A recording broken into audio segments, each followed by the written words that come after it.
रामायण में जो रावण की बहन सुपर्णखा थी, तो उसके नाक और कान काटने के बाद वो कहाँ बस गई और कहाँ उसका क्या हुआ, और रावण के वध के बाद उसका क्या हुआ, वो कहाँ पर रहने लगी और लंका में क्यों नहीं रहने लगी। तो इस वीडियो में हम आप लोगों को यही बताने की कोशिश करेंगे। जब भगवान श्री राम के पास सुपर्णखा गई और कहने लगी तुम मुझसे विवाह कर लो, तब भगवान श्री राम ने कहा मेरा विवाह हो चुका है सीता के साथ, तुम लक्ष्मण से जाके बुझो, शायद वो तुमसे विवाह कर ले क्योंकि उसकी पत्नी यहाँ पर नहीं है। तब सुपर्णखा लक्ष्मण के पास गई और लक्ष्मण से कहा कि तुम मुझसे विवाह करोगे। तब लक्ष्मण जी ने कहा एक सेवक से विवाह करने से तुम्हारा कोई लाभ नहीं होगा, तुम दासी बनकर रहना चाहती हो। अगर तुम दासी बनकर मुझसे विवाह करोगी तो एक दासी बनकर रहोगी, क्योंकि मैं भगवान श्री राम और माता सीता का एक सेवक हूँ। तुम किसी राजा से विवाह करो तो राजकुमारी बनकर रहो, रानी बनकर रहो, और हमसे विवाह करने से तुम्हारा कोई लाभ नहीं होगा। तब सुपर्णखा ने क्या किया, कहने लगी कि इस सीता के कारण तुम लोग मुझसे विवाह नहीं कर रहे हो, तो मैं इसे ही खा जाती हूँ। और वो अपने असली रूप में आ गई।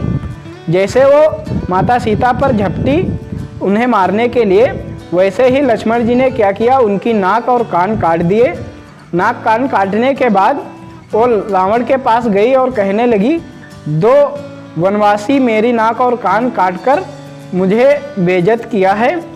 तो रावण ये भी पूछ सकता था कि तुम वहाँ पर करने क्या गई थी और वहाँ पर हुआ क्या था, लेकिन रावण ने ये नहीं बूझा क्योंकि रावण के पास बहुत सारा बल था और शक्तियाँ थीं और उसे घमंड भी था कि तीनों लोग में मुझे कोई हरा नहीं सकता। तो रावण गुस्से में आया और कहने लगा कि मैं उन्हें मार दूंगा, लेकिन ऐसा नहीं हुआ। तब सुपर्णखा ने कहा रावण से कि उनके पास एक स्त्री है, वो बहुत खूबसूरत है, तुम उसे उठा लाओ और अपने लंका की रानी बनाओ, अपनी रानी बनाओ। तब रावण ने ऐसा ही किया, माता सीता का हरण किया। माता सीता का हरण करने के बाद जब भगवान श्री राम ने रावण का वध किया, और रावण का वध करने के बाद सुपर्णखा का क्या हुआ, क्योंकि रावण का वध जब हुआ, रावण और कुंभकर्ण और मेघनाथ का वध करने के बाद विभीषण को लंका का राजा बनाया। तो जब लंका का राजा विभीषण को बनाया, तब सुपर्णखा वहाँ नहीं रहने लगी और उसने क्या किया, अब राक्षस गुरु शुक्राचार्य थे उनके पास गई और उनसे कहने लगी कि मैं तुम्हारे आश्रम में कुछ दिन बिताना चाहती हूँ और यहीं पर रहूँगी।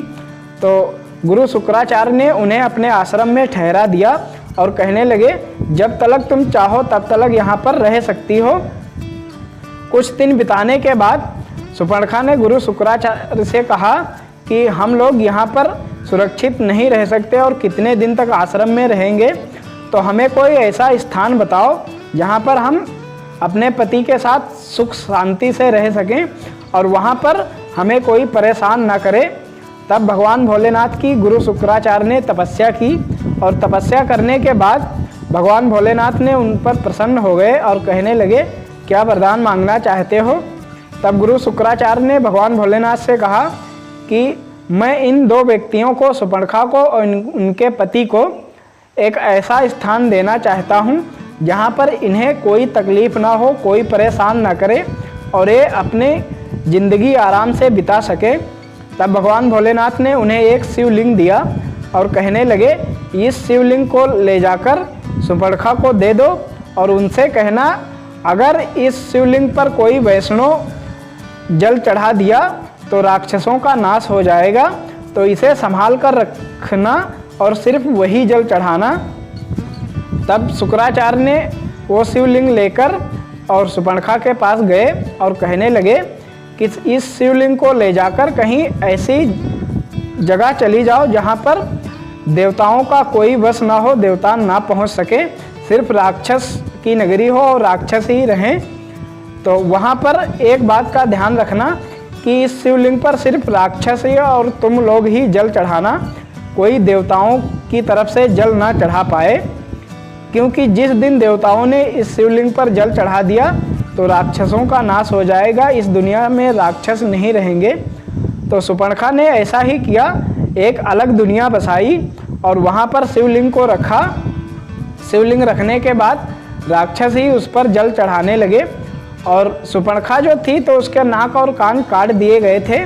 तो वो एक कपड़े से नाक और कान झाँप कर रखती थी, यानी कि बंद करके रखती थी। सिर्फ उसके आँखें उसकी ही खुला रहती थी, क्योंकि उसके नाक और कान लक्ष्मण जी ने काटे थे। तो वो चेहरा दिखाना नहीं चाहती थी, तो सिर्फ आँखें ही खुला रहती थी और पूरा शरीर उसका ढका रहता था। नमस्कार दोस्तों, स्वागत है हमारे एक और न्यू ब्लॉग में। अगर वीडियो अच्छा लगा हो तो लाइक करें, चैनल पर पहली बार आए हैं तो चैनल को सब्सक्राइब करें, ताकि रामायण कथा की अनसुनी कहानी हम आप तक सबसे पहले लाते रहेंगे। तो ये थी कहानी कि रावण के मरने के बाद सुपर्णखा कहाँ चली गई और उसका क्या हुआ। तो इस वीडियो में हमने आप लोगों को यही बताया, और मिलते हैं किसी अगले वीडियो में। कमेंट में जय श्री राम जरूर लिखें, और कोई गलती हुई हो तो मुझे माफ़ करें, और कमेंट में ये भी बताएं मैं अगली वीडियो किस टॉपिक पर बनाऊं।